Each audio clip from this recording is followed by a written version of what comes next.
Diabetes Connections is brought to you by the only ultra-rapid-acting inhaled insulin, by Omnipod. Simplify life with Omnipod 5. And by Dexcom G7. Manage diabetes confidently and achieve real results with Dexcom G7, the powerfully simple CGM.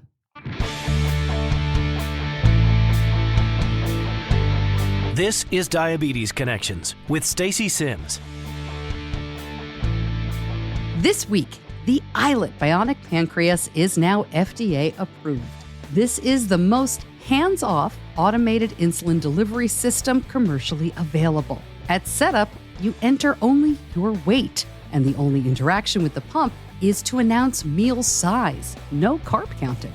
But at the end of the day, if you're okay with getting an A1C something close to 88 goal and doing with less work, that's the person we want to talk to. And based on the data that we know, the cross-section of people with diabetes, that's probably most people with diabetes. That's Beta Bionics CEO Sean Saint. We go through this system in lots of detail, talk about future plans. Yes, we will discuss the dual-chambered pump, which was the original design here. And we get a little philosophical about the idea behind a hands-off system, especially for those of us used to being much more in the driver's seat. This podcast is not intended as medical advice. If you have those kinds of questions, please contact your healthcare provider. Welcome to another week of the show. Always so glad to have you here. You know we aim to educate and inspire about diabetes with a focus on people who use insulin. I'm your host, Stacey Sims. And for those of you just joining us, I think this episode's going to bring in a lot of new people. My son was diagnosed right before he turned 2. He is 18 years old now. He's just graduated from high school. My husband lives with type 2. I don't have any kind of diabetes. I have a background in broadcasting, and that's why I started doing the podcast back in 2015. When Benny was diagnosed back in 2006, our endocrinologist did not promise us a cure in 5 years. He was very realistic. I'm very thankful for that. But he was very excited about some kind of automated system. I remember him talking to us in the hospital using terms I had never heard and did not understand. But he was talking about what would later be referred to as the artificial pancreas, and then what we now call automated insulin delivery systems. The kind of system that, like our endo predicted back then, my son started wearing in 2020. We talk a lot about tech on this show, and as you've heard just recently with the Medtronic 780G, the systems are improving and getting more aggressive and changing pretty much every year. The iLet represents a big change. It's not the change that most of us who had followed the founder of this company, Ed Damiano, and saw the prototype of the iLet many years ago. It's not the kind of change most of us thought this system would bring, right? This was originally talked about as a dual-chambered pump, glucagon in one chamber, insulin in the other, for what many people would call a true artificial pancreas. But the changes that Beta Bionics bring are hands-off in a way that, as you'll hear in the interview, I don't think I really still understand. And I think we're going to have to watch it in action to comprehend. At least those of us, or our kids, have used an insulin pump for a long time.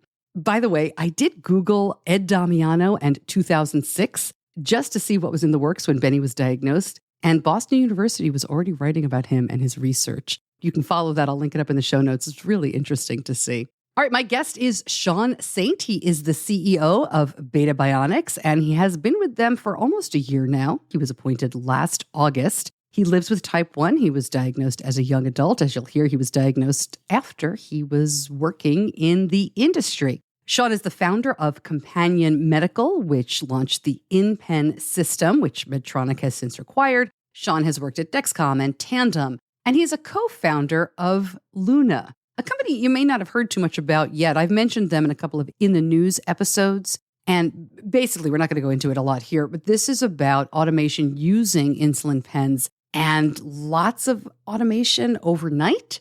I will link up Luna Diabetes in the show notes, and I asked Sean about it, but that is definitely for a different time. I really enjoyed talking to Sean for this interview. This was the first conversation we have had in person or otherwise. I'd been hoping to get him on the podcast since he became CEO. When things are in front of the FDA, I know it's really difficult for these companies to talk. So I appreciate how much time he spent with me. And of course, lots more to come with Beta Bionics. But first, Diabetes Connections is brought to you by Omnipod. And it used to be that you would have to choose between an automated insulin delivery system and the freedom of a tubeless device. Now with Omnipod 5, you can have the best of both worlds all in one. Omnipod 5 adapts with every pod change to meet your unique insulin needs and adjusts insulin using a customized target glucose, not a range. If you're ready to ditch the multiple daily injections or send your tubed pump packing, there's never been a better time. They'll even check your insurance coverage for you. Fill out the quick online form, see if you're eligible for a free trial. Go to diabetes-connections.com and click on the Omnipod logo. For full safety, risk information, and free trial terms and conditions, visit omnipod.com/diabetesconnections.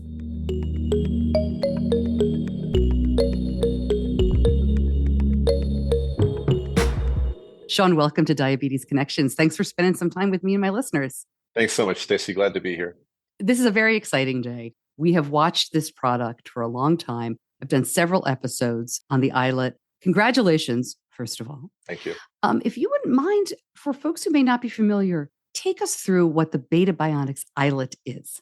The iLet is, in our opinion, a slightly new take on the automated insulin delivery system. It's the first fully closed-loop insulin pump, and I'll tell you what that means. It means that we are responsible for every dose of insulin that you take. That we determine every single one based on your continuous glucose monitoring data and directionally the meals that you choose to announce to us. But you're not going to have a conversation about units with the iLet. You're not going to have a conversation about carb factors or correction factors or basal rates. All of these concepts, while they to some extent exist in the product, are obfuscated away from the user because why should we need them?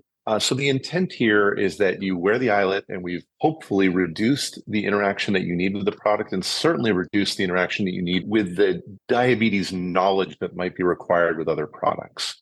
So in short, easier and great results. Lots of details to dive into, but I want to start with the, all right, understatement. But I do want to start with the meal announcements because this is the one way people interact with the insulin pump. Can you explain what that means? Absolutely. So with a traditional insulin pump, you're usually going to be required to count carbohydrates, right? This is a reasonably complicated skill. We have lots of trials on it that show that people are no good at it. It's hard enough if you have a nutritional label and a scale in front of you. And of course, none of us are interested in that. Instead, we're going to ask you to look at your dinner, for example, and say, that's about a usual dinner for me. Or it might be smaller than usual, or maybe a little larger than usual. And just tell us that. We will figure out what that means for you. So instead of carbohydrate counting, we would like you to be carb aware. Like, okay, I'm aware that that plate of food has a lot of carbs in it. But what's a lot? Is it 40? Is it 60? Is it 120? Doesn't matter. Be carb aware that that's relatively a large amount of carbs for you and tell us that. Again, so for example, with dinner, you might say smaller, usual, or larger than average dinner. And that's it. I immediately think of my son who went on an insulin pump at age 2.5 and is now 18. A larger than average meal at age 2.5 might be half of the size of the smaller than average meal at 18. So I've got to assume machine learning is going on here, something else. These small, medium, large, this is not one size fits all. I wouldn't call it machine learning, but I would absolutely call it adaptation. And that's really the key to how the iLet works. When we start the product, we started up based on one variable and one only, and that's your body weight. And while it's sort of a little known fact, the reality is that's how most products are started today, is based on your body weight, followed by some rules of thumb on what that means for some of the other things like carb factor, correction factor, basal rate, whatever it is. And we do those same things to a large extent behind the scenes for you. And then we adapt to you, and we do that very quickly. So we adapt your basal rates, we adapt your meal sizes, we adapt every single thing every portion of the therapy, we learn you and adapt to you and quite quickly. And that's really the beauty of the iLet device, is that rather than having to go back to your healthcare provider every 3 months, and of course we endorse you going back, just not for this conversation, we're going to take care of that portion of it for you. And we also believe that that gives you a more rich conversation with your healthcare provider, because now you're able to talk about sort of your holistic diabetes journey rather than, for example, your basal rate between noon and 2 or whatever it is. That at the end of the day is really not that impactful to your therapy, but we'll take that part, and then that conversation can be more rich. Then would the user change their body weight as the body weight changes? Is that something that, again, I'm thinking of the 2-year-old to 18-year-old. How often would you have to tell it, hey, I've grown 6 inches and I've gained 30 pounds? Mm-hmm. Not a problem for most adults, but you would, and you wouldn't have to do that frequently at all. I think the recommendation is that you not bother unless your body weight has changed more than 15%. Okay. and then, go ahead and re-update that. But the reality is the product will adapt to whatever your body weight is. And it's interesting to, using the example that you had, insulin requirements of infants, very low. Insulin requirements of adolescents, very, very high. Insulin requirements as you come out of adolescence start to drop again, right? And we have to adapt through all those periods. The product is, I want to be clear, it's approved down to 6 and above. So you wouldn't put a 2.5-year-old on it, but certainly 6 and above, it's cleared.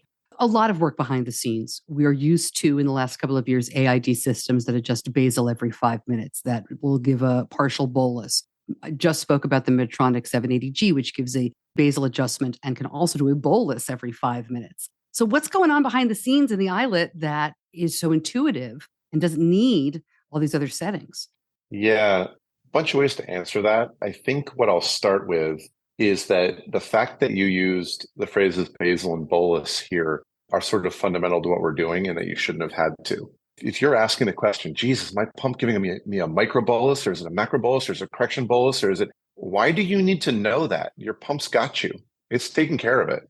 I don't really think we need to get into the details of how the algorithm, it's giving you the right amount of insulin when you need it, is sort of what it's doing. I mean, yes, obviously I understand it on a much deeper level than that, but I don't think that it's important to communicate it on a much deeper level than that, because it's a bit contrary to the point of the iLet. You shouldn't have to think about those concepts when you use this product. Wear it, announce your meals, and be aware of your diabetes, of course. But there's a very big difference between being aware of your diabetes, making sure that you're not running too high because maybe you have an infusion set failure, maybe too low because you exercise. You should always be aware of those things, not, hey, do I need to ask my pump to give me a correction bolus right here? That seems like something we can take care of for you, and we have. I'm going to interrupt my usual conversation of, features, and let's talk about this, because you've brought up something that I think is absolutely fascinating. Since we've been looking at, CGM and Night Scout and We Are Not Waiting and these AID systems, so many people that were instrumental in all of those things and who use those in the community are very, I don't want to say wrapped up because that's a negative connotation, but they have done well and they've pushed commercial systems ahead by knowing about microbolusing and basal rates and all of that information. And many of those folks have come to work at Beta Bionics. And I'm sure they had a lot to do with the ease of use that the system now has. We're going to talk a little bit later on about who the prime user of this may be. But I want to ask you, I don't know if you can answer this, like, what were some of those discussions like? Because you have some of the smartest people, and I name drop, I'm John Kostick and Kate Farnsworth. I'm trying to think of who's there. All these people who I've talked to over the years about all the math and all the stuff that's it. And here they have a hands-off system. I don't even know what I'm asking, Sean, but it's such an interesting philosophy. I get it. I do. I've been in the diabetes industry now for almost 20 years, and I am an engineer by training, which maybe means I'm the worst kind of person. Well, it's true, right? I mean, we like buttons and we like switches and, control, and we like all these things. And, we joked it looks like, Iron Man, right? With the whole, but the reality is that most people don't want that level of control, and they really just want it handled. So it's a very unique thing, I think, in the industry to find a team that, while they may understand it at one level and may understand that one particular device is right for them, they've successfully taken into account the needs and wants of another group of stakeholders and designed for that group that may not actually be them. And I think we have to accept the fact that it probably isn't, if I'm being 100% honest, the perfect product for every one of our designers here. We have many people here who have type 1, myself included. But I think it's the right product for the sort of broadest group of people that are willing to wear an insulin pump. And I have all the respect in the world to the team for what they've been able to do there. And I'll be very clear. I've been at Beta Bionics now about 10 months. I didn't have a lot to do with the product. I had something to do with it 10 years ago, which is a whole nother story. But since in my current tenure at Beta Bionics, I really haven't had anything to do with it. This thing was awesome when I got here. And it was the luckiest thing in the world for me to step into the product being that right, or at least in my opinion, that right. And the market will speak, I suppose. Okay, we're going to talk about the user and a little bit more philosophy in a few minutes, but just a little back to the nuts and bolts. What CGM does this work with? Will there be other CGMs? Can you talk a little bit about the operation? right back to my conversation with Sean. But first, Diabetes Connections is brought to you by Afrezza. And since I started this podcast, one of the highest interest topics has been Afrezza inhalable insulin. I am so excited to partner with them to tell you more. Afrezza is an ultra rapid acting mealtime insulin. You breathe it in using an oral inhaler. Once inhaled, Afrezza passes quickly through your lungs and enters your bloodstream in less than 1 minute and may start reducing blood sugars within about 12 minutes. Find out more, see if Afrezza is right for you. Go to diabetes-connections.com and click on the Afrezza logo. Afrezza can cause serious side effects, including sudden lung problems and low potassium, and is not for patients with chronic lung disease such as asthma or COPD, or for patients allergic to insulin. Tell your doctor if you ever smoked, have ever had kidney or liver problems, a history of lung cancer, or if you're pregnant or breastfeeding. Most common side effects are low blood sugar, cough, and sore throat. Severe low blood sugar can be fatal. Do not replace long-acting insulin with Afrezza. Afrezza is not for use to treat diabetic ketoacidosis. Please see full prescribing information, including boxed warning, medication guide, and instructions for use on Afrezza.com/safety. Now back to Sean answering a kind of nuts and bolts question about the iLet, specifically about the CGM.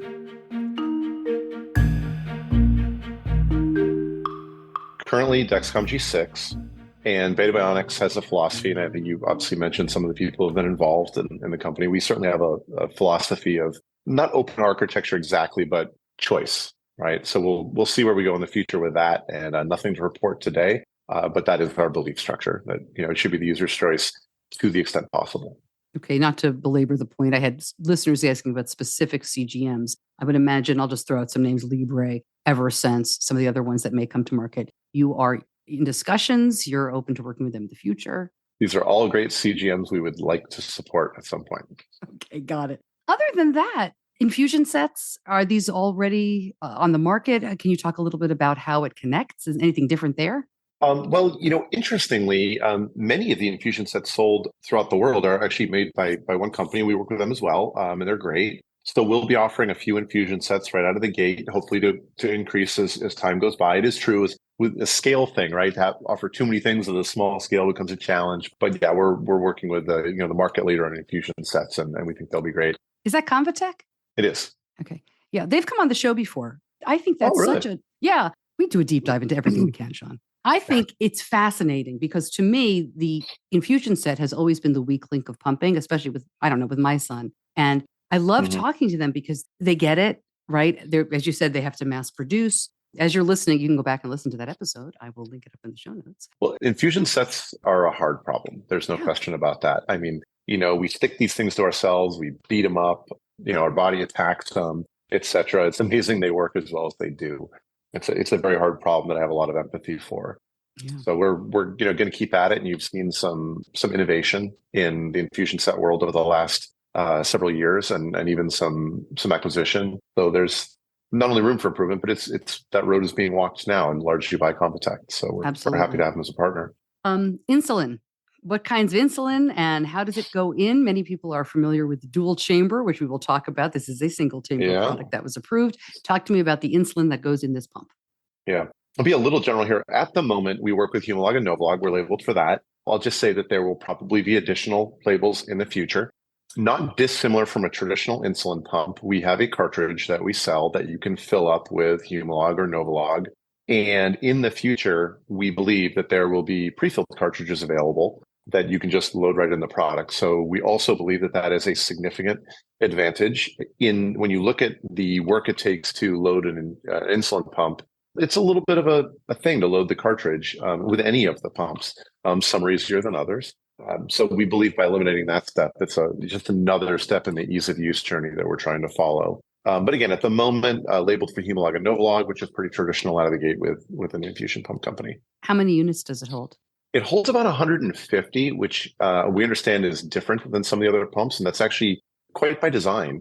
It's a smaller cartridge. It's a glass cartridge, and they're quite quick to change. So we made the forward-looking decision that we wanted to look forward toward a time when we had pre-filled cartridges available, and you could just slam a new one in really quickly. And we believe that on balance, it's a much better experience to change them slightly more frequently, but way easier. Yeah. I'm curious. And in fact, 150 holds most people for 3 days.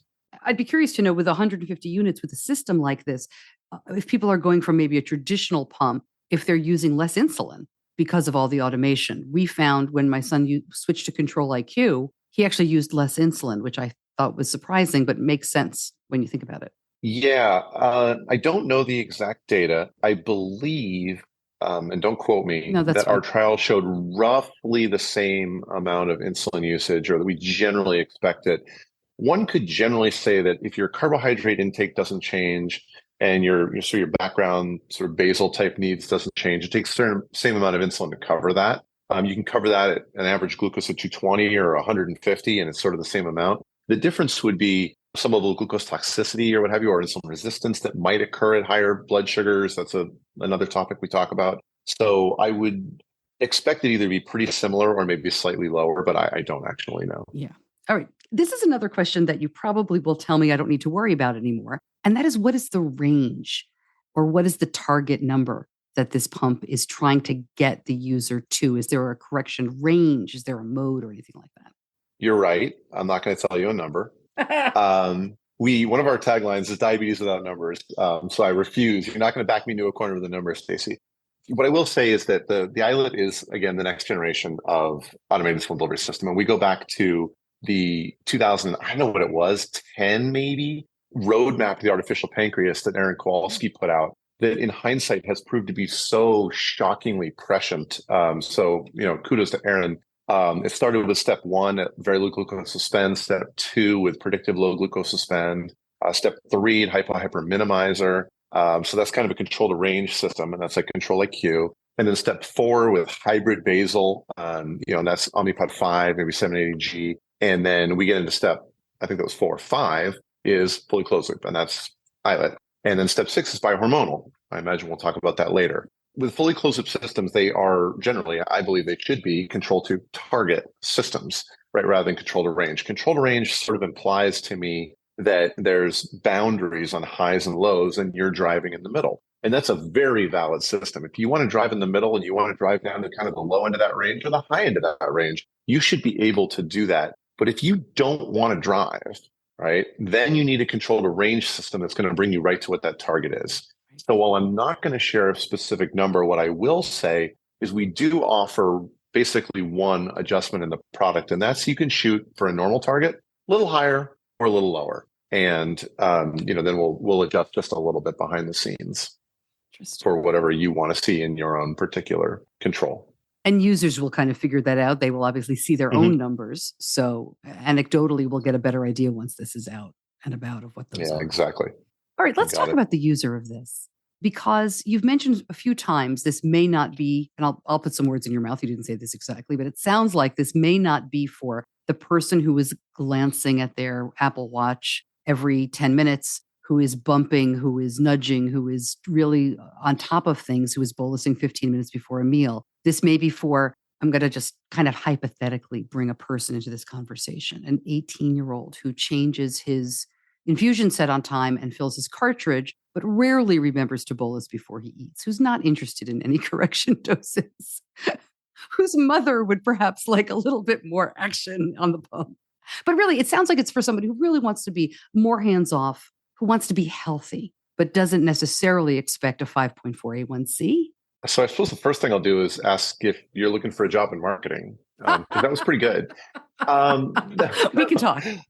I agree with a lot of what you said, Stacey. One of the first ones, though, that I actually reacted to a tiny bit is he said somebody's looking at their Apple Watch every 10 minutes. And one thing, well, absolutely, I would love to think about my diabetes last. I would love, anybody else to be given that gift. The one thing I would stress is that with the disease of diabetes, one should be paying attention, right? So, I don't think it's safe for us to take that out. So we would always endorse you paying as much attention as needed for you and never argue that you should sort of stop looking. But the other things that you said in terms of, jumping on top of it and giving little micro boluses or corrections or this, that, and that, that's the whole point. If you pick up that product and, you're giving a dose or changing a setting or what have you, all those little interactions, those micro interactions of the product and ultimately the disease on a daily basis, those are what we want to try and eliminate, which is a significant portion of it. My perspective on this is that there's a group of people that are willing to do all those little micro interactions that we just talked about. Yeah. And then there's a smaller and much smaller group of people that want to do them, right? And I think that's an important distinction. There's a huge group of people today that are doing them, but do they really want to? So perfect user for the iLet. And let me just say right out of the gate, who isn't? If you want to drive down to that 5.4 A1C, more power to you, but iLet's probably not the right system for you. That requires either a control to range system or even not that, and something that somebody's really hitting their blood sugar down quite a bit. That's fine, but it's not the goal of our system. Our goal is to bring you basically to ADA target, which is by and large what we saw in our clinical trial, and to do it with much less interaction and hopefully much less thinking, interaction, distress, use all those words. We hope that proves to be the case. Yes, it is still a pump. So I think, again, you've nailed it. If we would ideally like to be working with somebody who's willing to change their infusion set, willing to fill up the pump, do the care and feeding of the pump that's necessary. Although, again, we've tried to make that easier than a traditional system. But it is required. And if you're not willing to do that, probably not right. But at the end of the day, if you're okay with getting an A1C something close to ADA goal and doing with less work, that's the person we want to talk to. And based on the data that we know of, the cross-section of people with diabetes, that's probably most people with diabetes. I don't see how you can say, hey, look, you're probably going to get better with a little bit less work, and how that's not a winning argument, right? So that's most people right there. So I started with who it's not for, but let's be clear that that's the niche, and we're for the broad spectrum of the middle. Yeah. You mentioned some of the trials. Can you talk a little bit about some of the results that you saw and how those studies were done? In other words, usually these studies, they take someone who has a higher A1C and they come down to a certain level. Can you share a little bit of the latest clinical trials what the results were? Yeah. Well, I'll speak generally, because I certainly don't have the results of the clinical trial in front of me. And as you might imagine, they're voluminous and detailed, and I'd hate to miss them. And we can certainly link up for people who really want to go through these. Great. We'll link them up in the show notes so people can find out the latest, exact. What I do think it's important to understand, and I want to make sure people do, is that we ran a very different trial than some of the other automated insulin delivery systems. And that was very much by design. If you want a trial with the greatest time in range, if that's the metric you care about, you want to look at time in range as an output of the trial, then you probably start with people with good time in range. You probably start with people who haven't had hypos recently. You probably start with people who were fit the best control profile that you can and show what you can do with them. And I suppose there's nothing wrong with that, but it's just contrary to what our belief structure is. What we want to do is make a product that's a little more democratized, right? It's for everybody. So we tried to be very honest, I suppose, in bringing people from all previous therapies, right? There are other trials that only took people from even hybrid closed loop, but we took people from all therapies, roughly a third multiple daily injection, roughly a third sensor augmented pump, and roughly a third, in fact, hybrid closed loop systems, other companies' hybrid closed loop systems. It was more academically honest, I guess, in terms of, race, ethnicity, just all those things, and certainly previous control, which is why the metric that we care about in our trial is actually A1C improvement. And you'll see that in the data where we actually had a much larger A1C improvement than is typical. And the reason is because we started with people under bad control. Now, I want to be clear on something. You might say, well, isn't that gaming the system? Actually, no. Those generally are the people who are harder to improve and harder to get to a great A1C because they're a little bit less engaged, which is exactly what we wanted to see. So we wanted to see people having success who aren't traditionally willing to engage in a technology. And I believe that's what the trial data showed.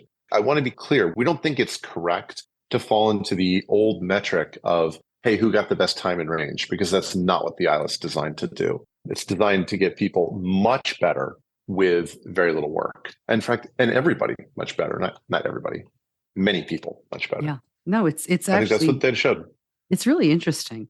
And if I may, one of the things they say about that generically, I'll add that, I don't remember the exact details and, of course, how you look at the trial, whether our adult portion of our trial, adult and peds, whatever, but each group, the MDI, the hybrid closed loop users, and the SAP users all got better, right? I think we dropped the A1C of MDI users by maybe 0.8%, SAP and hybrid closed loop users 0.3%. So to be clear, even people on previous hybrid closed loop systems got better on average on the iLet. And that's what we're trying to do. Yeah, with less work. With less work. It's interesting. I had heard, we started on a dumb pump, let's call it, right? It was an Animas 2020. So it was a great pump, didn't really do any thinking for itself. I could program some temp basal rates or something. Who remembers? Great pump. I've worn it. Oh, we missed that, right? With the remote, when you got the upgrade to the ping, played music for you. Somebody figured out how to make it play whatever music you wanted. It was great. I can't believe we're now talking about what I believe is the cutting edge of insulin pumps, and we're reminiscing about our pumps playing music. I know. Oh my God. And it came in different colors. By the way, that was great. And nobody does that anymore. So, noted. Hem. But the question I was going to ask was leading up, when we switched to a hybrid closed loop, I felt like the learning curve for somebody who'd used a quote unquote dumb pump was actually a little harder than my friends who had started on the hybrid closed loop with their kids because they knew how to leave it alone more. Now, with something like this, my first question is, I have to have hands off. What if something goes wrong? How will I know? What do I do? But you can't mess with it, right? There's not like, I'm not controlling it. I'm not pressing buttons, just to be clear. Super question, Stacey. And I think because of your evolution from, we'll call it dumber pump to smarter pump, you've actually seen exactly this. And you're absolutely right. We're going to be one step farther on that journey. There isn't really anything that you can do. So you can treat with carbs, with rescue carbs if you have to. You can disconnect the product if you want to. You can do those things, but there's really not going to be a menu you can go into and give yourself a bolus to really impact insulin delivery in any meaningful way. You can't do that. And that's exactly the point. That's true. If you've been taught, educated over the years that, this is how you have to interact with the product, it's almost jarring in, ultimately in a good way. Like, what do you mean I just don't touch it? But I have to touch it. I'm supposed to touch it. No, you're not. We have a traditional sales force. We will also have a traditional, clinical rep one-to-one with our sales force to offer training on the product. And I'll be very clear that we focus a lot of our training on exactly that. Here's how to not touch it. Here's what you don't have to do. Please stop thinking of it as active control or active management, because it isn't anymore. You are, in fact, giving up some level of control to the product. And again, some level, right? This doesn't absolve you of the responsibility to be on top of your diabetes generally, but you're right about that. And for a certain sub-segment of people, I think it will be uncomfortable. And for a much broader group of people, and I think what we've seen in our trial shows is that it's briefly a little interesting, and then you quickly embrace that. Because again, you just don't need to do it. Look, the product's not always going to make the perfect decision for you, but I think the idea is that on average, it makes pretty darn good ones, and it does it on its own. That's great. I mean, it's fascinating. I could do a whole show on that. Maybe down the road we will. But let's keep it moving along. Okay. We have taken a long time to get to what is many people's first question about the iLet, who they've been following this for many years, and that is about the dual chambered pump. As you listen, most of you know that when the iLet was announced, it glucagon when you go low, insulin when you are high, and it would automatically adjust both. This product is launching insulin only. But my understanding is that glucagon chamber is there. You guys are still pursuing that. Yes? Mm-hmm. Absolutely. So over the years, in fact, I got involved in Bionics in 2011 because of the bihormonal product. It was just a few months after I'd been diagnosed myself. I heard Ed talk at our founder, Ed Damiano. I heard him talk at ADA, and I walked up and introduced myself and said, how can I help? Because it was a very compelling product then, and it's a very compelling product now. It also turns out it's a very complicated product. But, we've done, I don't even know the number, but approaching 20 clinical trials on that product over the last 14 or 15 years. The data really looks very good. The hardware, to your point, exists. The software exists. We, at this point, and in fact, here's a new step. We now have largely the drug, meaning dasiglucagon is now approved as well for rescue indication. We will have to expand that indication as part of our trial on the bihormonal system, but that's really what's left, right? We need to go study this thing in a robust, pivotal clinical trial for both a drug device combination and get it cleared. That is not an insignificant lift, but we do believe that all of the roadblocks or speed bumps that have been there over the last 10 or 12 years to develop, or even longer than that development, I'm certain going back to 2005 or 7 when Ed began this, are largely removed at this point. And again, we've done the trials to know what the data is basically going to be. Now we just need to go and do it in a massive trial. So I'm not going to share any timelines on that today, but I will say absolutely still coming, remains, a focus of the company. But along the way, we also studied our insulin-only system. And I think it even took us a little bit by surprise how transformative the reactions to that system were. And in sitting down with each other, we decided we had to commercialize it. And so I'll say that the reason I got involved with that in 2011 was the bihormonal system. But the reason I work at Beta Bionics today is the single hormone system. Not to say that I'm not 100% fan of the bihormonal, but I came to bring this darn thing to market. So we're going to do that. I should add, as you're talking about the glucagon product that is now available, this is newer. When we talk about Gvoke HypoPen or Zegalogue, the pens that are more recent, those of us who had that scary red box for a long time, that was not shelf-stable glucagon. You had to mix it yourself. Those two products that I mentioned that most of us use now as a rescue glucagon are shelf-stable, which is what you're talking about, making that possible. All right, unpopular question. Sorry, Beta Bionics folks. Let me ask you this. Again, N of one. I'm going to use my son as the example. So you tell me this is wrong. The amount of lows that we treat since switching to a hybrid closed loop system, let alone a closed loop system, are under, gosh, I guess if I checked now, it would definitely be under 3%, if not under 1%. He very, very, very rarely goes low. Is a bihormonal pump really necessary in the way it was 10 years ago with these systems? Obviously, low blood sugars are going to happen for people with diabetes. You know what I'm getting at. Is it necessary in the way that we thought about it 10 years ago?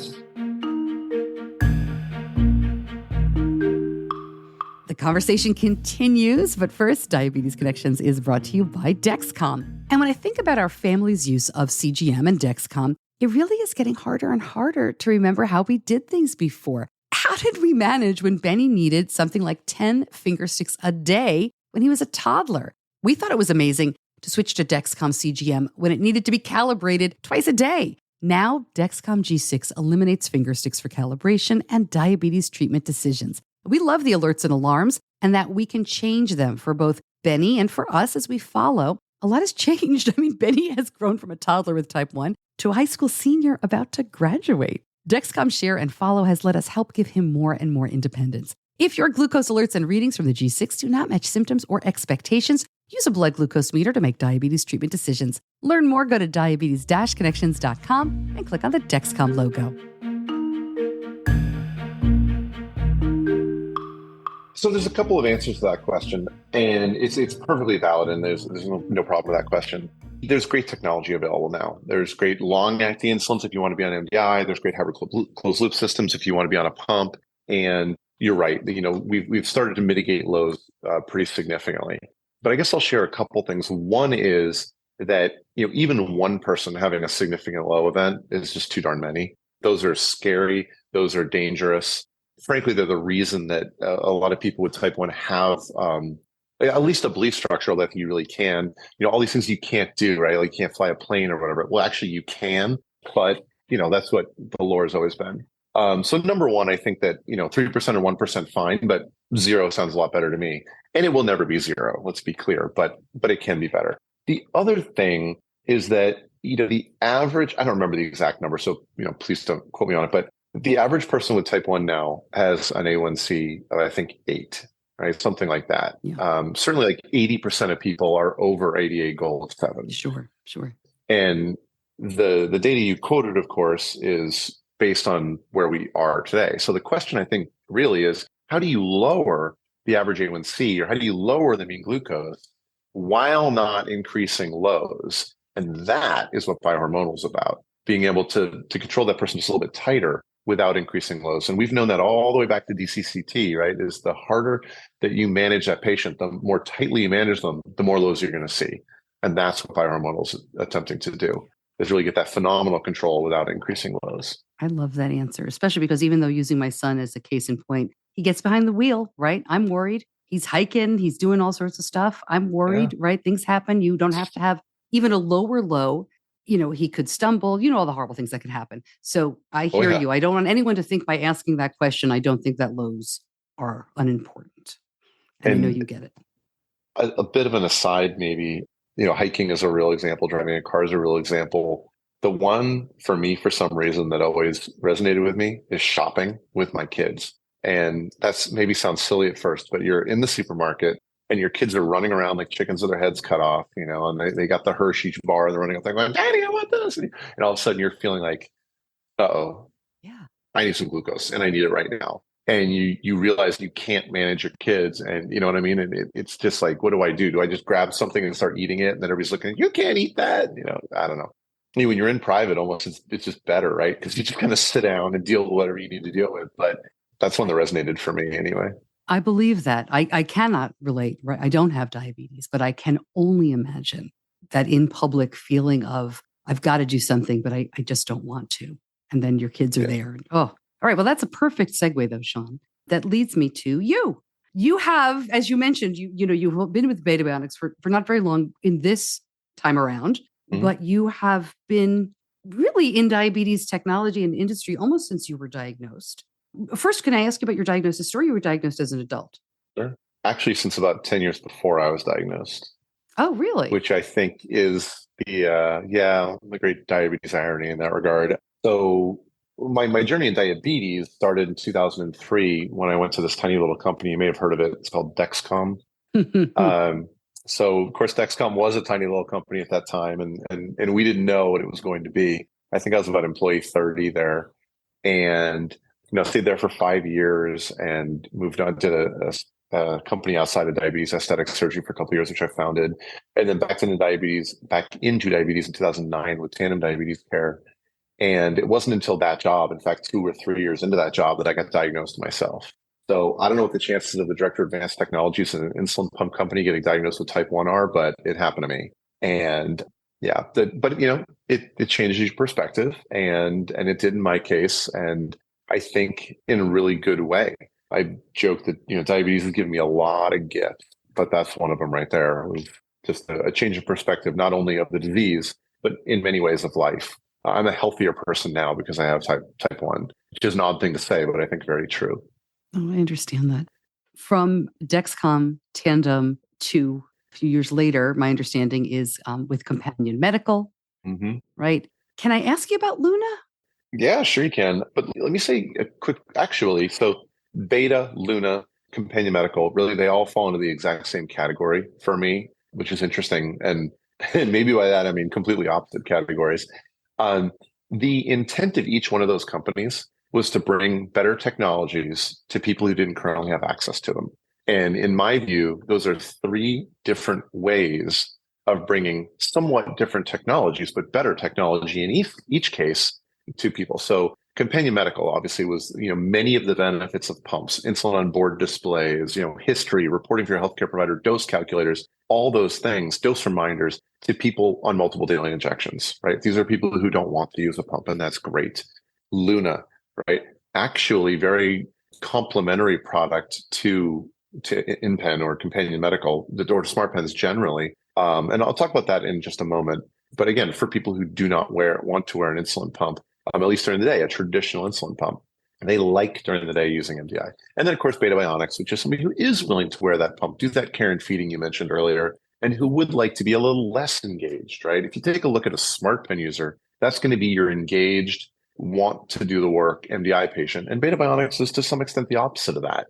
So I don't see them as competitive in any way in that regard. And of course, Luna is an adjunct to the smart pen market, which is kind of cool. So Luna, just for those of you who may not know, is the idea of bringing automated insulin delivery to people who use multiple daily injections. And that doesn't sound possible. And, maybe in some ways it isn't, but it is. And Luna's doing it. And Luna was, maybe I won't go into the whole history. You should talk to John Schoen, the CEO of Luna, get him on the podcast. We'll do a whole episode. Whenever you folks at Luna are ready to talk, I've already put my requests in. Love to have you come on to talk about it in depth. But I will say, to me, it seems like there is a theme here with all of those 3 companies that you mentioned, it doesn't seem like it makes sense. It doesn't seem like it's possible, right? MDI, more automated with Luna, Companion Medical. I'm sure there were people who said people who use insulin pens, they don't need all that information. It's never going to be like a pump. And with Beta Bionics, why would somebody want a hands-off pump? It's really interesting, Sean, to see that theme of more access, right, for more people in ways that traditional companies and medical folks may have said, we can't do that. I'm curious if you encountered that kind of thinking when you were diagnosed. Not to get too psychological on you. Every day. But let me even take it long before I was diagnosed. We were, look, you're looking back on Dexcom now, it's so obvious the benefit of that product. But in 2000, 5 or 6 when we launched it, that was not nearly as true. 5, the employees were watching clinical trials, but in 6 we actually launched it. And I remember talking to a healthcare provider at, I think it was ADA that year. He walked up and he was chatting with me and he said, "Well, I don't think this is really useful because my patients can't handle 288 BG points per day." Exactly. Oh my God. I put we're looking at each other, I put my hands over my face like, oh my God, how horrible. Exactly. And it just, it's like, what a complete miss on what that product is and what it does.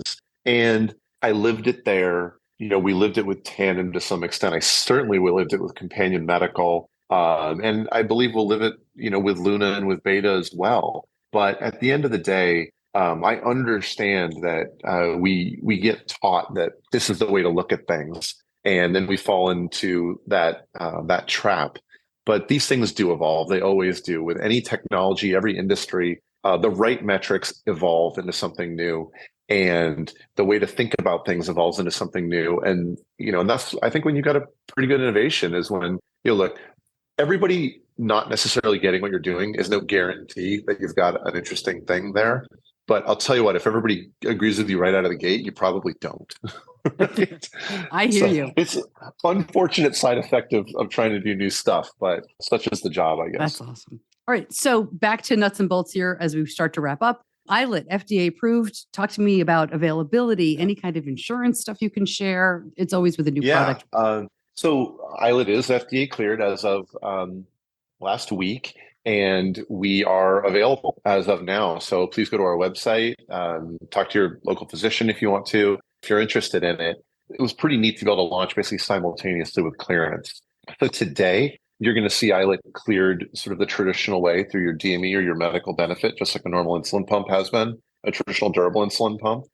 Yes, admittedly, there will be some level of speed bump along the road to that. There always is. But in general, we expect very good coverage right out of the gate here. And then in the future, we intend to evolve that to some extent. And I'm gonna just kind of tease that and leave it alone. But there probably are better ways of looking at the reimbursement models of these things. And we would like to do that. I will leave that there then. I think I know what you mean, but we'll leave that. International market?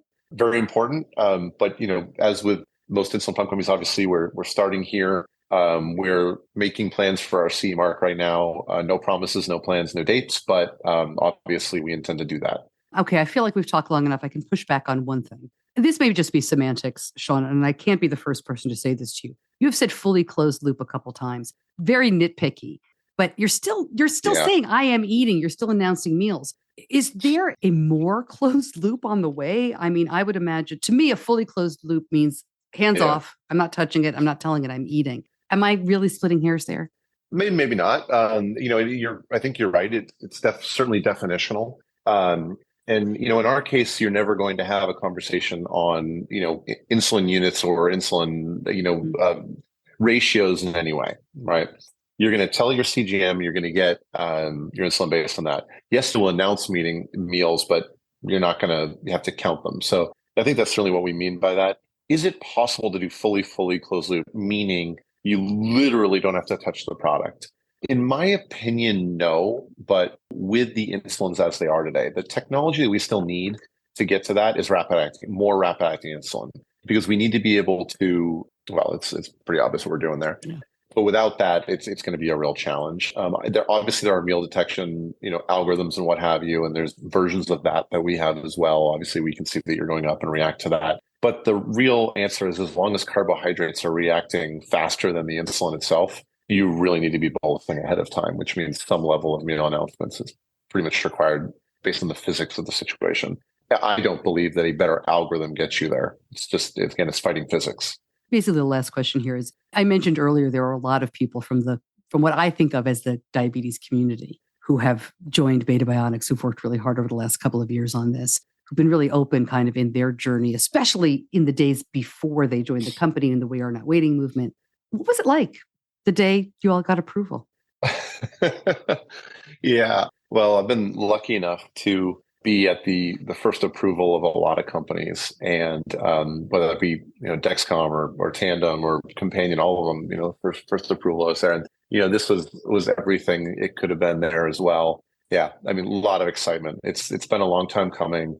We are doing something new, which means it's taken a bit of time to get here. I mentioned something like 20 clinical trials. I think it was 27, maybe when you include the insulin, the single hormone product.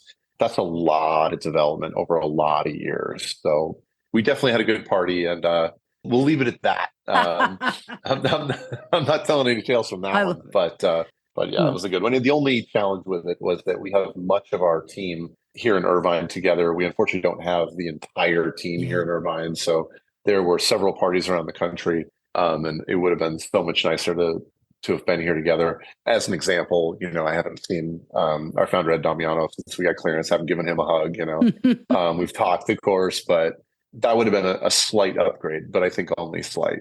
Well, Sean, thank you so much for spending so much time with me, for going through this. I'd love to have you back on to talk not only about Beta Bionics, but all the other projects you're working on. It's been wonderful. Thank you so much. Thank you, Stacey. I had a great time.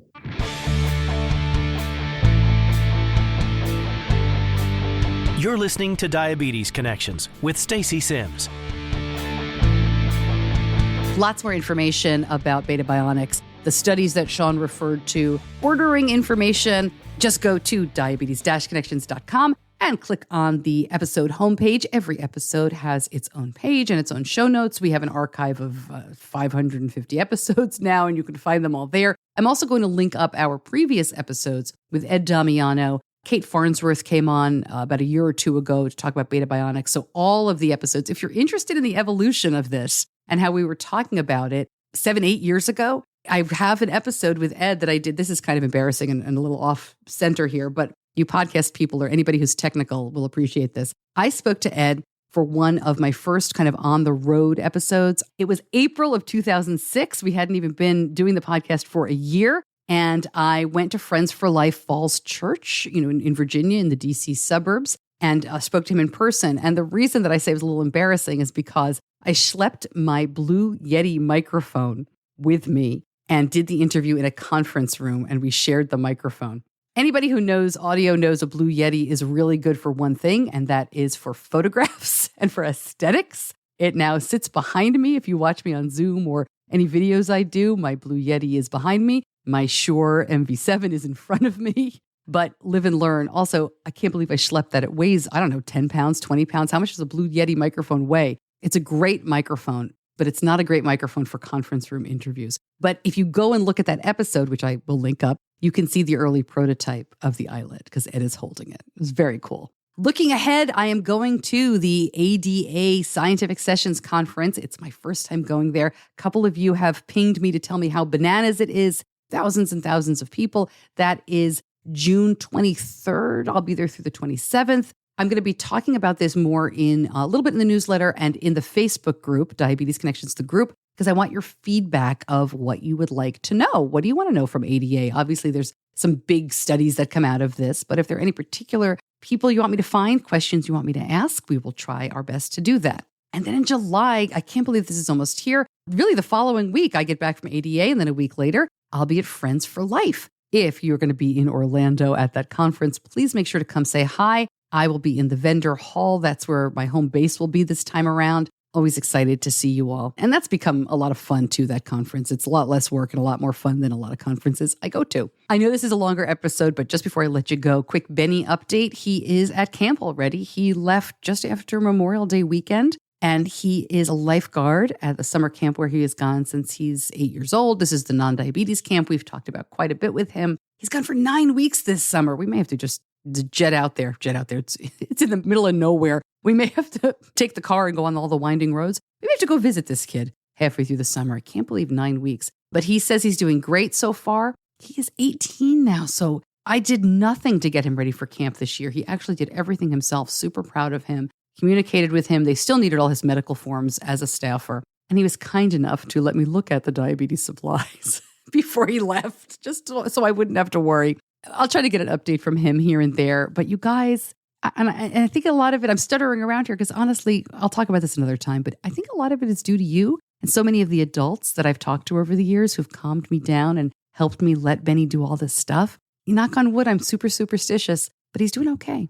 All right, I'll say it for my superstition. He's doing okay today. But you know what I mean. Oh my gosh. All right, thank you as always to my editor, John Buchanan from Audio Editing Solutions. Thank you so much for listening. I'm Stacey Sims. I'll see you back here soon. Until then, be kind to yourself.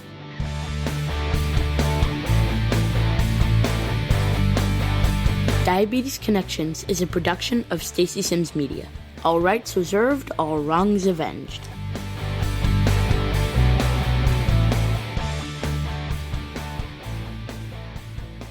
I'm so glad you're still here because I want to tell you about AG1, the daily foundational nutrition supplement that supports whole body health. I drink AG1 in a smoothie, mostly. My husband likes it just in water. He shakes it up. He's ready to go. I like to put it in a smoothie with some frozen fruit and some spinach. Really good stuff. I'm not the best vitamin taker. I have tried over the years, but I always forget. This makes it so much easier.